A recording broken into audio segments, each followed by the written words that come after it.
Welcome to Pop and Play, the award-winning podcast, still winning so many awards. Wow, all we do is win, win, win. The award-winning podcast all about play in its many forms, silliest forms, serious forms, and even powerful forms. I'm your co-host, Nathan Holbert. And I'm Haney Yoon. We are two educational researchers that figured it might be fun doing something other than write articles that no one will read. People read all of my articles. They're huge. Huge. Okay. You keep telling yourself that. So each week we chat with other scholars whose articles do get read. Artists, activists, parents, and children about the significance and value of play in their lives. And in this season, we've been exploring what it means to play roles, whether we're talking about role-playing or playing roles in games, craft, theater. What's it all about? What compels us to try out these new identities and engage in these spaces? And today, we're talking about immersive theater. How do you design opportunities to invite others to take on roles? And what are the techniques and systems used to tell a story in an immersive way? Yeah, that is still, in some ways, a mystery to me. And I'm excited to talk to our guest today, Kara Murphy, who is a real expert and professional at creating immersive experiences. You and I have been, in preparation, not just for this episode, but for the whole season, on a journey. Yes, a journey is correct. A real quest to experience and understand immersive theater, right? Yes. We've done multiple things, but the two largest examples, I should say the two most expensive things that we've done Yes. to explore immersive theater is, first of all, the Star Wars Galactic Star Cruiser experience, which we'll talk about a little today with our guest, Kara Murphy, who was instrumental in designing it. But the other immersive theater experience that we did together was Sleep No More. Let me say a bit about Sleep No More, because I think there's an interesting contrast here, right? Yes. So Sleep No More is a immersive theater experience that's been running for many years in New York City. It's essentially the story of Macbeth. It is modern dance, and it is an immersive theater experience where the story is unfolding across 5 floors of a hotel, and you, the audience member, wanders through, and you encounter the actors, you see the story unfold. You see it unfold in little snippets. You see it unfold oftentimes out of order, right? And you choose whether or not you're going to stick around on one floor, whether you're going to follow an actor all over the place, whether you're going to just sort of jump around on your own. And so over time, you kind of encounter different bits of this story over the course of 2 hours. And at the end, you're probably left with, what the hell did I just see? Mm-hmm.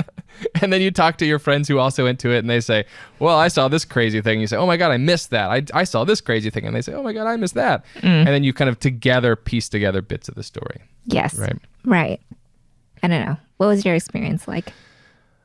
I had fun. I thought it was weird. Tracks. I always have fun. I'm so easy. I know. I'm such an easy audience member. I really, really am. As I said, I did enjoy it. But I think the thing that is fascinating to me is the way in which this is immersive theater, but us, the theater goers, are not impacting the scenes at all. We are purely choosing what to see, when to see it. Sometimes we're choosing it on accident, right? But I thought that was really interesting. And I think, I don't know what to make of that. I don't know if I would have preferred for them to say, like, okay, you're supposed to be here at this time, then you're supposed to be there at this other time. So you can kind of piece it together. Or if I like the serendipity. But like, it was a positive experience for me, but it was also like very confusing. Yeah. So let me ask you an honest question. Yeah. Okay. So did the immersive part of it, and to me it meant putting on a mask and walking around and deciding where you were going to go, was like, the skeptical part of me can't help but think, oh, that's cute. It seems like a little bit of a gimmick, right? And would I have enjoyed the experience more if I just got to sit down in a seat and watch a really well-produced version, contemporary version of Macbeth that told me this story and got me into it, right? Like, what's the difference between those two experiences? And did this particular experience help you get into the story a lot more than if you sat down in a theater and watched it? Was the gimmick worth it? Yeah. Yeah. I think yes. I don't think seeing the scenes out of order mattered to me. Okay. But I think being in the set and being invited to explore it, to investigate, to poke my head around a corner. That was very cool. I think it was you who mentioned this. They saw somebody else looking at books and looking at notes. Oh, I did. Was this you? Yeah. And then you're like, oh, I should open things. I should open things. Yeah. Like, that's cool to me. Yeah, like yeah. the fact that you get to actually dig around in the set. Yeah, that was an epiphany because, I struggled with what do I do here? What am I supposed to do? What am I allowed to do? Because deep down inside, I am kind of a rule follower. So I was like, I don't know what the rules are. Yeah. I saw someone opening up a suitcase, I think. And I was like, oh, I guess you could open things. So then I went through this whole quest on this one floor where I literally opened everything.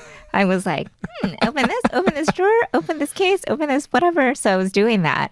And I went into a bedroom that was like, it seemed like a child's bedroom. So I went in there and I was like, oh, I'm just going to open everything here. And I was the only person there. The drawers. So I'm like opening everything, having a good old time. This lady comes panting and screaming. And she's like, obviously an actor, she's pregnant. And she's like, and then she like jumps on the bed that I was like right next to. And I'm like, what's happening right now? And then so she's in the bed, she's like writhing in pain.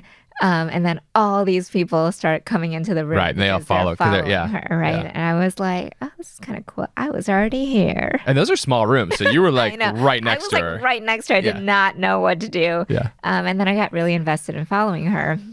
And the thing is, like, if I could really follow her the whole time, that would have been amazing. Yeah. But I couldn't. Nope. Because it just, she got lost somewhere. Too many people. Sometimes they also like lose you on purpose so that you have to go somewhere else. But yeah. So I think that was a little bit hard for me because I really enjoy and appreciate a story. I think that's why I like the theater experience. I like, watching movies sometimes. I feel like even in reality television, I love it, but I like the story that's unfolding in front of me. I like being like, I'm really interested in this character because they've developed over time, right? And I felt like for me, that was the part that was missing, is I didn't feel connected to the story, the character, the plays, like anything, right? I didn't even know if there was a plot. I was like, I don't know. I could guess maybe there's something happening in this insane asylum, but there could also be nothing happening here. I don't know. There could be all these bathtubs here for no reason.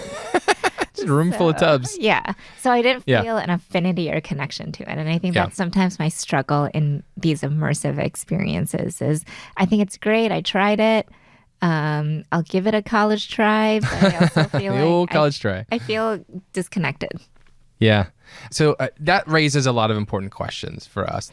Like, what is the role of the designers to communicate to the audience how to play? Yes, people imagine and people play roles as a kid. We've talked about that. But like immersive theater is not a normal experience. Right. And so how do you communicate to the audience, the players, how to play in this space? Right. So let's talk to Carol. Let's talk to an expert. Sounds great. Great. Today, I am very excited to welcome our guest, Carol Murphy, to Pop and Play to talk about immersive theater. Carol is an experienced designer currently on faculty at Northeastern University.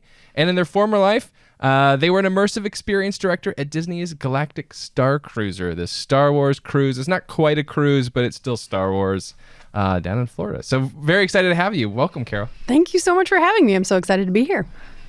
Well, as I already said, we're excited to have you. So I'm excited. Are you excited? All excited. So much excitement. Excited. Triply excited. You don't want to be in this room. It's electrifying. It is. Coming in hot. So we're going to talk with you about immersive theater today and your many experiences in that. But before we dive into immersive theater, we like to start with a game. We like to just kind of loosen ourselves up and make sure those conversations are pure and deep. But today I've decided to create a game that is sort of adjacent to immersive theater, and that is something like a text-based adventure game. Cool. Did you ever play those back in the day? Yes, of course. What are text-based adventure games? We don't have time for this, Haney. No. Yes, we do.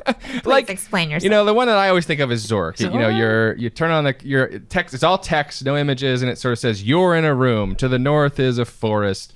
To the east is a white house with a picket fence, and then you sort of type in go north or examine fence, that kind of thing. Got it. And you move from scene to scene, and you have an adventure. Thank you for explaining that to me, Nathan. So I've in collaboration with ChatGPT, I needed to use a little AI to help me on this. Amazing. Shout out to ChatGPT. Shout out to our good friend. Our good friend. So we have together developed this little text-based adventure game. It's not very long, but what I'm going to do is I'm going to set the scene for you. Awesome. And give you a few choices, and then if you could kind of talk through your decision-making process, and then eventually make a choice, then we'll move on to the next scene. Does that sound good? Yeah, that sounds great. Okay. So, opening scene. You stand in a grand hall with 3 distinct and open doors before you. Each door seems to lead to a vastly different world. A brightly colored door with parrots and treasure maps etched on it. You smell the sea air and hear the sound of explosions and metal clashing.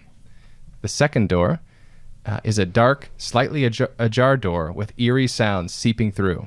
The air passing through the door feels wet and smells old. And the third door, a heavy wooden door with a grand crest and torches on either side. You smell horse manure. Awesome. Which door would you like to check out? I'm going in the second door because I love horror. Ah, excellent. Oh, nice. Love horror. Well, we will follow the creaky, ominous door. So next scene here. The door creaks ominously as you step into the dimly lit foyer of the mansion. A chilling draft whispers through the air. A grand staircase looms before you, each step groaning with secrets.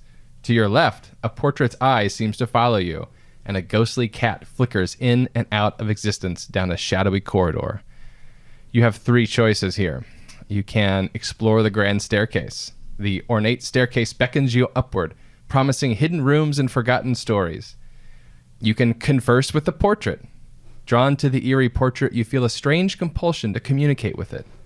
Or you can follow the ghostly cat. The ethereal cat seems to know the mansion's secrets, guiding you down a path less traveled. Ghost cat. Ghost cat. Ghost cat. Oh, Definitely. Tell us about Love this. Ghosts, Tell us about love this cats. choice. you love ghosts. Obvious. And you love cats. I love ghosts and I love cats.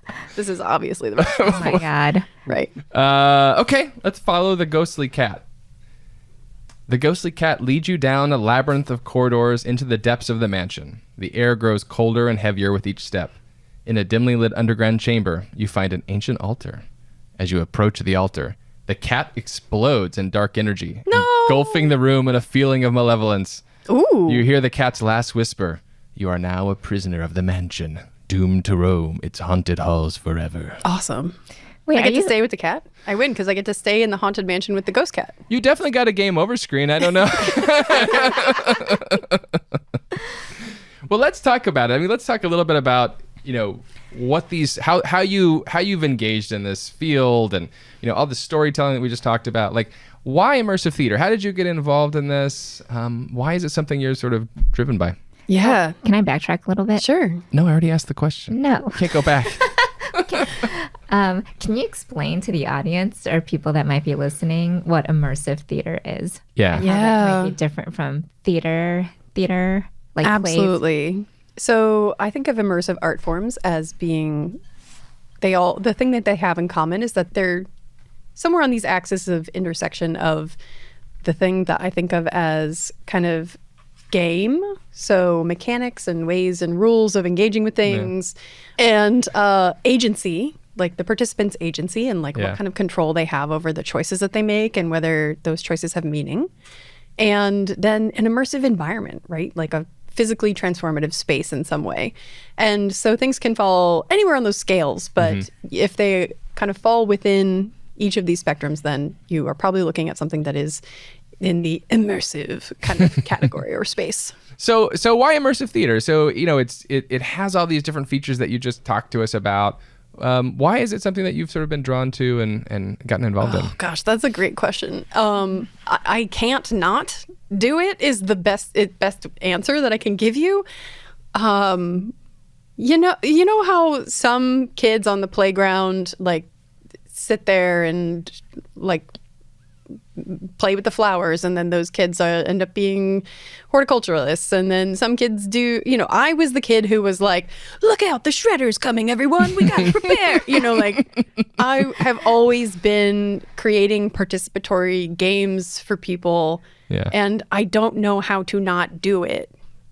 I like that. So you just pointed out something that I hadn't really, we've had a few conversations now that I hadn't really focused on before, and that is this idea of it's about building something for other people. And I think that's really interesting, right? Like we could talk to you or other guests about what it's like to perform in immersive theater or to be involved in theater. In fact, we did in a recent episode.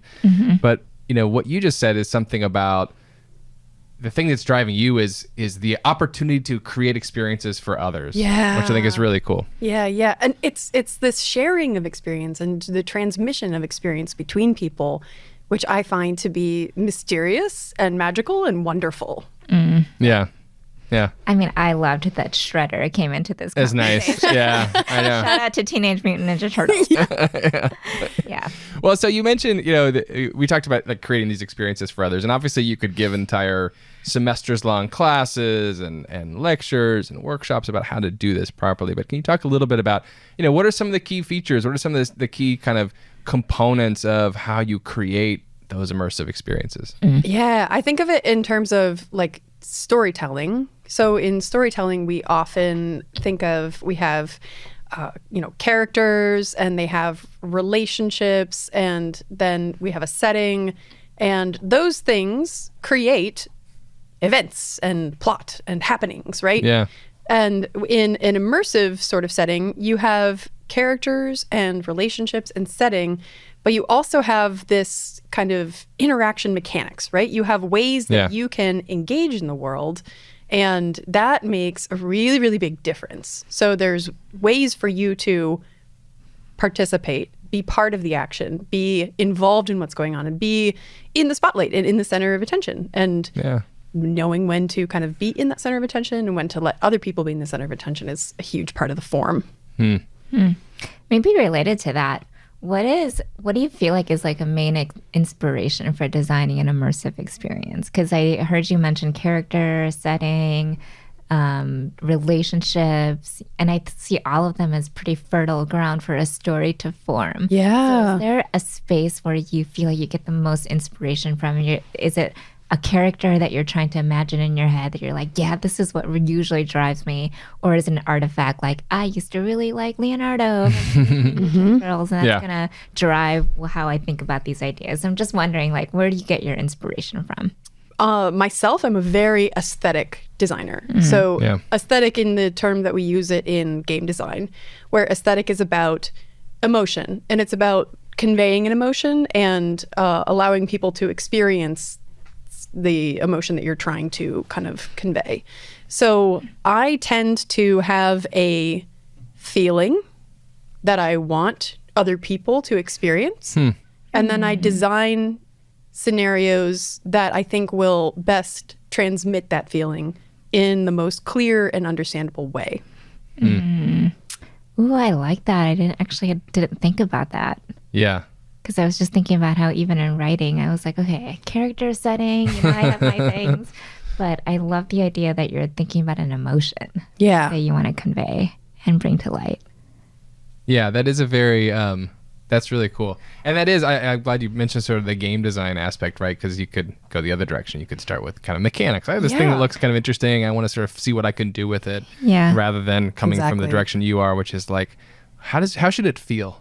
Right. and then I can figure out the things to do to kind of make that happen. Exactly. And it's there's no wrong approach to how to do it, So I just think that like there's no wrong way to approach design, and well, actually that's not true. There's plenty of wrong ways to approach design, but I think that if you look at this dichotomy, this false dichotomy between mechanics and aesthetics, I think that you get really caught up in that minutia. Yeah. And it's like, no, these are systems that work perfectly together, and they can and should be partners, not enemies. Yeah. Yeah.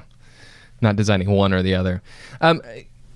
I want to take us into a specific instantiation of this. I think it's always useful to have kind of an artifact to talk around. And so, obviously one reason that we first started connecting and conversing was because of this Star Wars Galactic Star Cruiser experience that you had such an important hand in creating. And then Handy and I had a chance to experience. What about that? So thinking about like the emotions or the feelings, as you were engaging in the design process behind that, what were some of the things you were trying to, allow participants to experience in that event? And then maybe if you're able to talk a little bit about like, what are some of the moves you made or advice you gave to the actors or things that you did on the set to try to kind of bring those about? Yeah. So it was such an interesting challenge because the audience size is so large. Yeah. And there are so many diverting paths and there are lots of constraints of design, right? We have we're in a theatrical environment that is highly professional. We have certain things that are absolutely expectations that guests are coming in with. There are experiences that every guest is entitled to. And then there are other experiences that you may find or that you may stumble across. And finding avenues for people to be able to kind of raise their hands for those things was something that was a huge collaborative effort with the team. So, the way that the Imagineers were working with the immersive experience directors, the way that we were working with the actors, like this was just all a wildly collaborative effort to make that happen.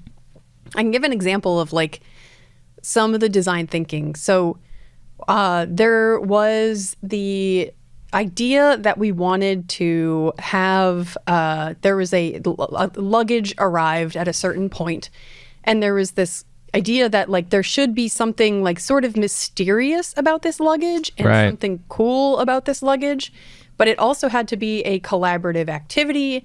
It also had to forward some character beats in an interesting way. It also had to teach people a little bit about how to use their data pad. And so... Ooh, I struggle with the data struggle with the data pad. Yes. Yeah, if you don't kind of build tutorials into your system and you just expect people to figure out, it can be really hard. Yeah. So of course I'm a game designer, so I was like, let's make a puzzle.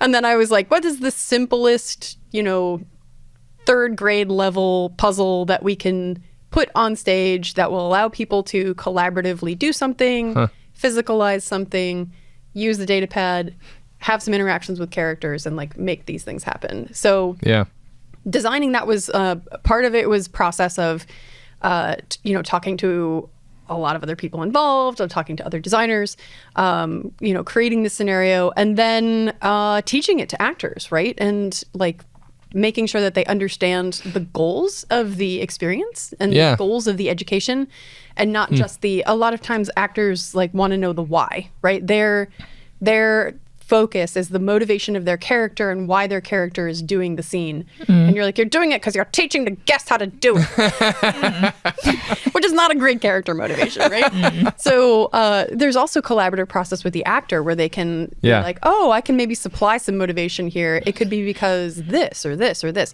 Awesome. And then you can figure that out with people in a collaborative sense. I mean, there's so much level of uncertainty and risk in that, right? Yeah. Like I can imagine if I was an actor, because this happens even when I teach, right? Like I just don't know what I'm going to expect or how people are going to react to a provocation or a question or something. And you just get like all sweaty and you're like, oh my God, is anyone going to say anything? And I think that's such a risky position for someone who's like acting or facilitating any kind of immersive space, right? Not just Star Cruiser, but any immersive space is such a big risk as a facilitator, right? Yeah. There's definitely a lot of, I don't want to say savvy, but something, intuition.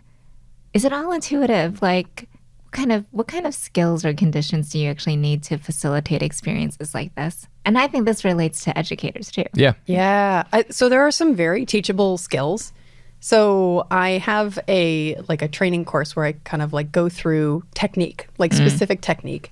And I break this down into physical techniques, mental techniques,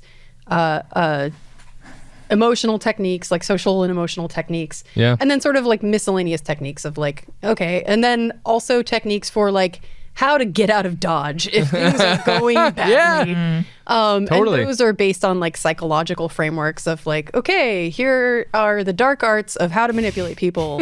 Please only ever use this for good. But it's important to know, because if you're dealing with an irritable person, then if you can de-escalate that situation quickly, then awesome, you can continue your scene.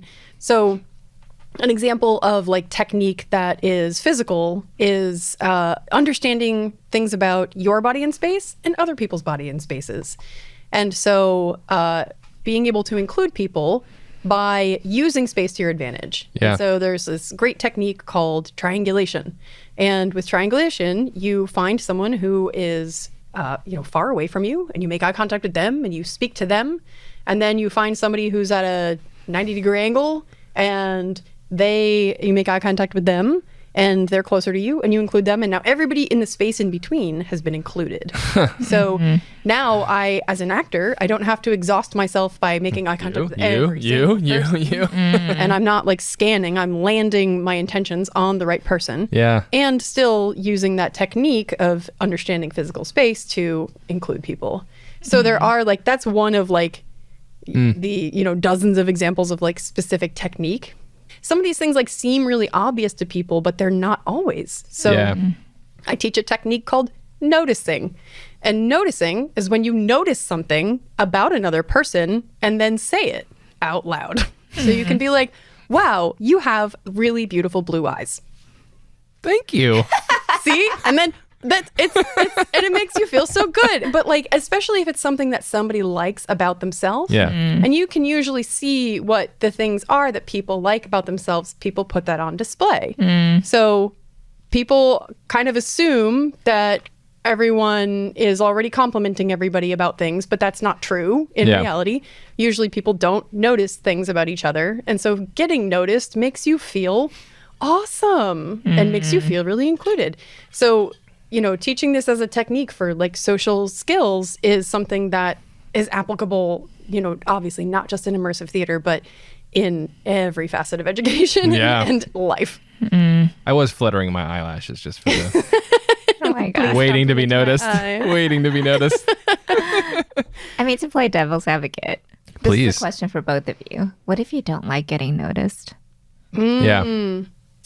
So there's, we also can teach like the catch and release technique, right? So you can pretty much notice immediately if somebody is not vibing with what you're putting down. Some people really just don't want to play with you.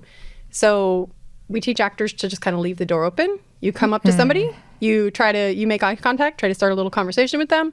They're like, no. You can see their body posture shut down. My cohort, Jen Bascom, would say they become pretzel arm guests, right? They fold in on themselves. And in that case, you just let the person know that you find them fascinating, you'd love to talk to them, and you have to go. You'll see them around. So you've left the door open. They can approach you if they want to, but they don't have to. Yeah, I think that's really important. Yeah. Right? Because I think about how, I don't know, sometimes you want to be involved, sometimes you don't want to be involved. And I feel like even having the choice to decide for yourself is also a part of the agency. Definitely. Right? And I think about what hard work that idea of being a facilitator is, right? It's like you could have all these skills, but at the end of the day, you really have to be attuned to people, right? And have some kind of sense of like empathy and care and consideration for how people are entering a space. And I feel like that's really hard work. Yeah.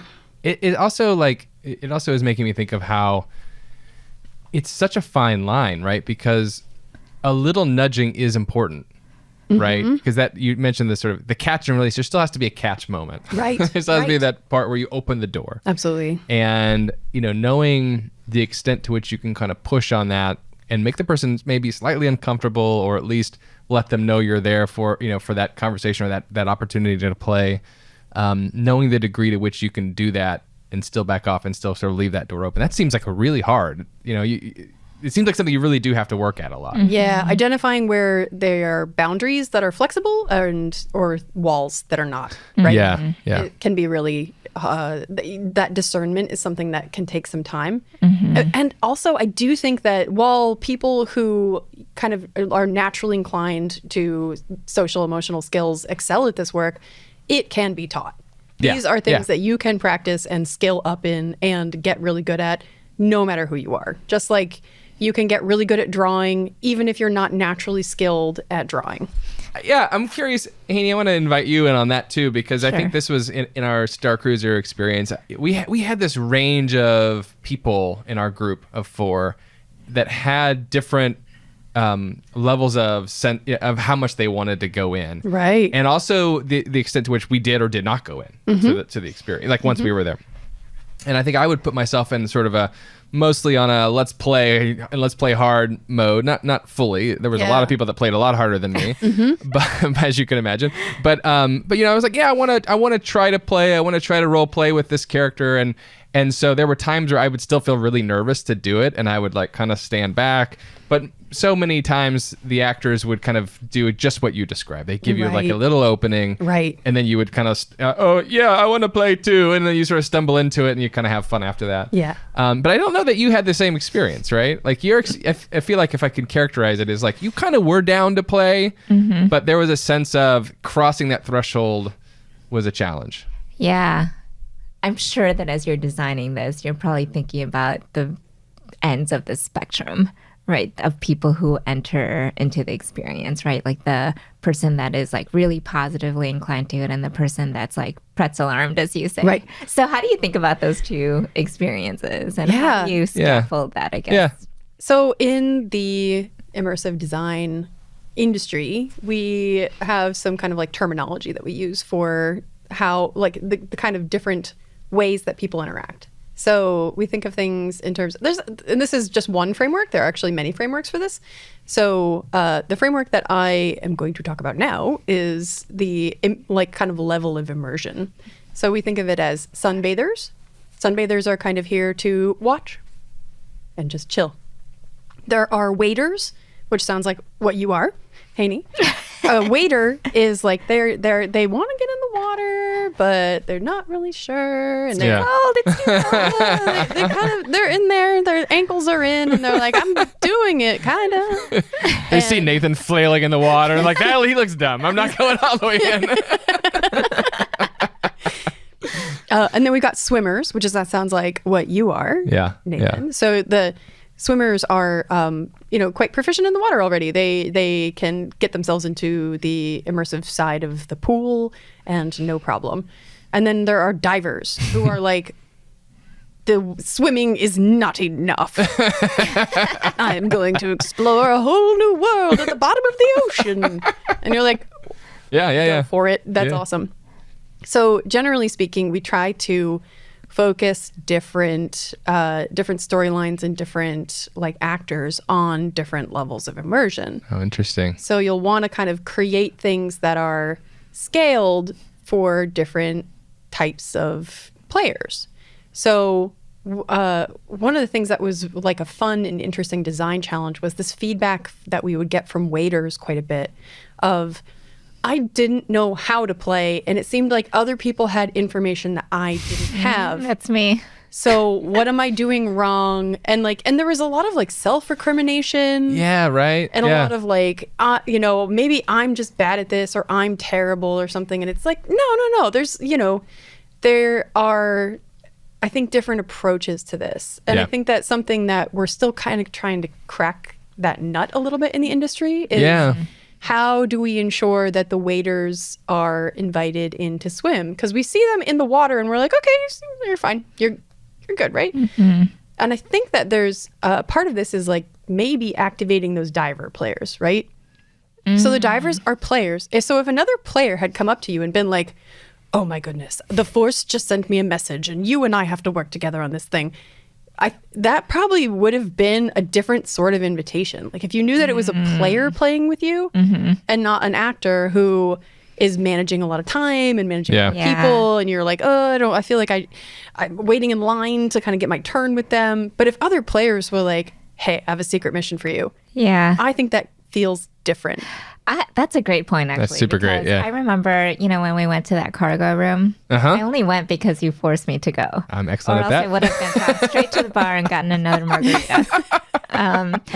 So I feel like I wouldn't have even been there if Nathan wasn't like, just come with me to the cargo room or something, Yeah. So I do, I think the engaging other players to figure out how they can scaffold. Because I think about that same thing with classrooms, right? Like the teacher isn't the only one that has some agency and facilitating power to think about those relationship dynamics. Absolutely.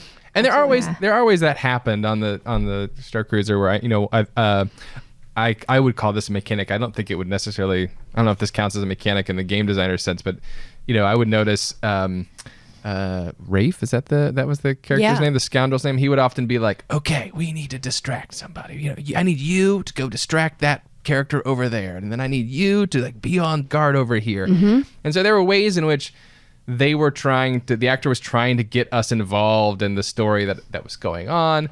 It was kind of a simplistic mechanic. Go do distraction is like kind of a simple go over there and play. But what would happen was sometimes one of those players would see a Haney or see a me and be like, "Hey, we're going to distract the stormtroopers. Come with us." And so that thing you just talked about, they were activating each other, and then it felt like that cool kind of collaborative experience that you were having with other players, which is kind of the sweet spot, right? And I think I know what scene you're talking about specifically, where that scene is in a super time crunch. If that scene was not crunched for time, then what that actor would be doing instead would be like, "Here's the goal. Does anyone have ideas for how we could do this goal?" Yeah. And then people Which he would does at offer other ideas. times. Yeah, exactly. yeah. And then other people would offer ideas, and that would be like, "You're a genius." But celebrating what the guest is proposing, right? Yeah. So creating space, opening those opportunities for okay, here's what we all want to accomplish together. Who has ideas for how we accomplish it? And that's also something that teachers use constantly in classrooms, right? Okay, we have this learning goal. How do we want to approach it? I mean, I appreciate that there's lingering questions that I think the community is also just asking for themselves, right? Yeah. Because I feel like in these last few months that I've been thinking about role-playing, live-action role-play, just different kinds of games, and what it means for people's community and belonging and social connection. I think that is really powerful, right? I have seen that happen at Star Cruiser, right? Where people are literally in tears because of, not just because of the story, but because of the community and the sense of belonging that they feel in that space and the emotion that they have gotten from a giant cement box, right? But and then on the other hand too, I appreciate that you have these waiters who look like they're trying something, and it might look like they're trying, but maybe they're just putting in a toe and being like, I don't like that, right? And so thinking about the question of how do we get them to be here, and that's still a question that the community still needs to pursue, right? Yeah. And so I think that's a very balanced way of thinking about any kind of experience, right? That it could be so powerful and great, but it also has things to work on and think through. Still needs tweaking. Yeah. Nothing is ever finished. What? There were so many cool moves, and that the stories and the actors and also the space do, I think, and we've offline, Haney and I have talked about this a lot. You just mentioned the sort of ways in which they seem to align with stuff good teachers know how to do. I mean, another one that comes to mind is, you mentioned the sort of inviting people to give ideas and then celebrating their ideas. Another one that definitely happened was the debrief at the end, which is what did we just do? Yeah. Tell us tell me what you did. And then they invite people to sort of tell their stories about what they did, which is sort of this kind of reflection moment, which is certainly a really important, powerful kind of teacher move or educational design move. So to create opportunities to kind of value those experiences. Yeah, I don't know. I'm not. There's no question here. Just I feel like seeing the ways in which the work that happens in the immersive theater space has some interesting alignment and overlap with the kind of work that it is that a teacher is doing is kind of compelling and interesting. Yeah, I mean, I have a question. Can we have a Kardashian summer immersive experience? Is that possible? Yeah, so It sounds like you just made it up, so I think it's on. created. Tell us about the Kardashian summer experience. As a player, what do I get to do? Well, the reason why I brought it up was because I think I was thinking about our Star Cruiser experience, and I'm thinking about Yeah. any immersive experience, right? Like we went to Sleep No More not that long ago, and I was thinking, gosh, if I just had like a little tiny bit more background information, maybe my experience of it would be better. But I'm not Right. Whereas sure. I know everything there. I know a lot about Star. Not everything. I know a lot about Star. Yeah. So it's easy Yeah. for me to jump into that world. Right. And so I feel like I went there even to Sleep No More, and I was like, what am I supposed to be doing here? I'm not sure. I just went up and down the stairs like a million times, right? So Like a workout. yeah, but I didn't see any bloody hands either. So so I feel like, there was some background knowledge that was missing for me. And I was just thinking to myself, I didn't actually think that to myself. I thought this out loud to the group that I went to Star Cruiser with. But I was like, would you guys have the same emotional experience if I was like, we are going on a 2-day immersive experience that's about us being in Calabasas, California, and we have to stop the paparazzi from crowding on the Kardashian Jenners, and so we have to go and sit there and spy on them, Yeah. shoo out the paparazzi. I'm out. Yeah, and so I wonder, like, But there's an audience for that, right? That's Yeah. the beauty of the form is that Right. it's like someone Yeah. like someone going to a LARP that they didn't like, and it would be as though they had seen one film ever that was not a good Yeah. film. Right. And they were like, I hate film. Films are bad. Film is bad. And you're like, all of it? yeah, Really? yes, that's an excellent point. Yeah. So, but what, I mean, because I think that's obviously the answer, right? But I think the sub question here is what role is played by the culture and the context of the thing you're designing? So in Yeah. this case of Star Wars, there's kind of this built-in cultural knowledge that I show up with all of it, Right. And that also, to your point earlier about like the tutorials and easing me into the world, like a lot of that stuff is done for you because I already come knowing certain things. Yep. Whereas for Haney, which by the way, I didn't know anything about what coaxium is like, but like Haney hears the word coaxium and she's like, what the hell is this? I don't know anything about this. Whereas I'm like, coaxium, I don't know, it sounds Star Warsy, I'll figure it out. Right. So like, and likewise, if we were at the Kardashian LARP or immersive experience, you would show up and know the names of all the characters, and I would be like, okay, this is. So like, what role is And you'd be played like, by? I'm gonna have a martini. I would be like, back to the bar for me. I'm not going to the cargo hold with you and Courtney. Shout out to the bartenders. But like, what? So what role is played by that? Like that. Yeah. Is that important? Is that something Yeah. that's easy for you to build on if they don't have it? Like, So I think this is probably best answered by like a story, which is that in one of the first ever kind of like theatrical immersive experiences that I put on, I had no onboarding whatsoever. I had like people waited in line to get into the venue, and I had a bunch of interactive characters just go out and start like interacting with them and like working the line and doing stuff. And people were like, what the heck is going on? They were like confused. Yeah. They didn't understand, like some of them were really into it, but those who weren't were like, oh, someone's talking to me. A clown is talking to me. I don't like it, So then I learned that there was a step in the process of like onboarding. So cool. So we had we modified the design so that people would come in and they'd encounter some of these characters. And then once they encountered these characters, they then hit somebody who just before they walk into the venue goes, hi, do you know who you are and why you're here? Do you understand what's going on and why you're here? And some people are like, yes, great, cool. Go into the experience. Yeah. And other people are like, no, I don't. And it's like, awesome. Here's a chart. Look up your birthday and the thing, and that'll give you a personality trait. And then this is who you are now for the rest of the night. And that helped give people an in and like an alibi and like a way to get attached to the story in a way that was meaningful and helpful for them. So, and then finding the difference in the audience interaction between the non-onboarding show and the onboarded show, vast, right? Because I'm sure, anyone who wanted to sunbathe was sunbathing, but there were no waiters because everyone who wanted to play got the opportunity to do so. Yeah. Yeah.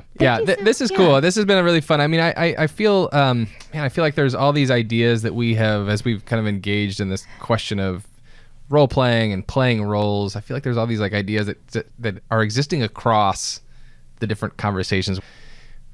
Something that seems really hard to me in immersive theater is you're trying to create an opportunity for me to play roles. Yeah.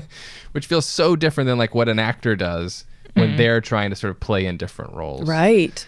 I guess, the question is sort of like, why is this worth doing? Like, say a little bit about the different possibilities that this type of art form kind of enable than maybe other types of art forms might. Yeah. So I think that there's something very special about this art form that has to do with the amount of agency that people have and the physical embodiment of being someone else or playing a different role. Yeah. And physicalizing that and then getting to experience meaningful agency can create wildly transformative outcomes for people. And by transformative, I mean mind changing or mind expanding. And for some reason, this format, those elements are so essential for it. And this format does it extraordinarily well because you have the embodiment aspect of it and you have the agency aspect of it. So it's like a shortcut hack to like getting people to have really transformational experiences. That's cool. This notion of embodiment also keeps coming up, and I think it's so key. It's so core to all of this. I think it's also something that we're all thinking a lot about post-pandemic, where so many of our interactions were not embodied. Yeah. And then you start to miss that part of it. Totally. You take it for granted. Yep. Yeah. Well, we like to end our episodes with a segment called What's Poppin'. And What's Poppin' is basically we like to hear from our guests what is out in pop culture, whether it's a movie, a media form, a book, a game, a design, I don't know, whatever. What are you into? Whatever. What's popping for you? That other people should engage with or that you want people to know about. So I am notoriously terrible at pop culture. But if you want like esoteric, like that works too. Strange ideas about things that are fun. So let's see, what am I doing right now? I just started playing Baldur's Gate 3. Oh my God. Keeps coming up. My husband Neil, he plays it constantly. Sorry, shout out to Neil. Shout out to Neil. What's up, Neil? Fellow Baldur's Gate 3 player. So Baldur's Gate 3 is a dating sim that is disguised as an action RPG. That is so true. Yeah. Okay, I don't even know that much about it, but I kind of am laughing because I've heard those lines. It's so true. Yes. So true. Yes, because all of your interactions with these characters are like you're just trying to romance them. Yeah. And anyone who disagrees is sadly wrong. So, am I in love with this angry lizard? Right. Or is the giant with a heart of gold more my cup of tea? Exactly. Do I want to try to be with the vampire or with this like evil alien chick? Sorry, I don't know. I need to go home and It's good. It's good stuff. Right. It's so good. Anyway, thank you so much for joining us on this episode of Confessionals. Yeah, it's been super great talking to you and learning. I feel like I've learned so much from our conversations, including the one we had today. So thank you for making time for us. Thank you so much for having me. This was absolutely lovely. Pop and Play is produced by Haney Yoon, Nathan Holbert, Lalitha Vasudevan, Billy Collins, and Joe Rena Ferry at Teachers College, Columbia University with the Digital Futures Institute. Audio recording for this episode by Moira McCavanagh. This episode was edited by Billy Collins and Adrian Vitullo. For a transcript and to learn more, visit tc.edu/popandplay. Our music is selections from Leaf Eaters by Poddington Bear, used here under a Creative Commons Attribution non-commercial license. Blake Danzig provided our social media and outreach support.